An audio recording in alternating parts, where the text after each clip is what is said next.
Sourdough discard garlic knots. Start with a half a cup of milk warmed to between 100 and 110 degrees. Add 1 teaspoon of sugar and a teaspoon and a half of active dry yeast. Whisk this together and then let it bloom for about 5 minutes.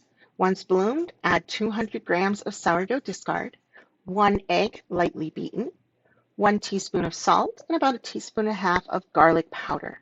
We're going to add 2 tablespoons of butter that has been melted and then cooled, and then 400 grams of all-purpose flour.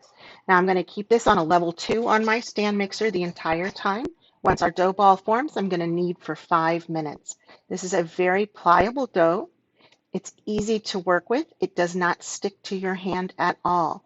Take your dough and you're going to put it into an oiled bowl, cover it, and let it rest for about 90 minutes. Once your dough has doubled in size, turn it out onto your workstation, and we're going to knead the dough. We're going to knead out the extra air, just simply pulling edges into the middle.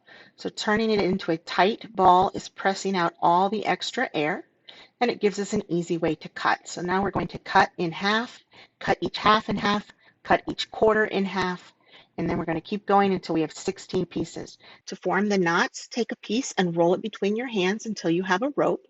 Then lay it on your workspace, and you're going to press down and pull your hands away from each other as you roll. This lengthens and thins your rope. Then you're going to make a U and cross the ends over each other. Again, a U and cross the ends over. Put all of your knots into your pan, cover, and rest for 30 minutes. Once puffy, we're going to bake at 375 for 18 to 20 minutes. Now for your topping, you're going to melt a stick of butter, and then you're going to add as much garlic as your heart desires, some oregano and parsley, and about a block of Parmesan cheese shredded. You're going to spoon this over your hot rolls generously. You can bake again, serve with marinara sauce.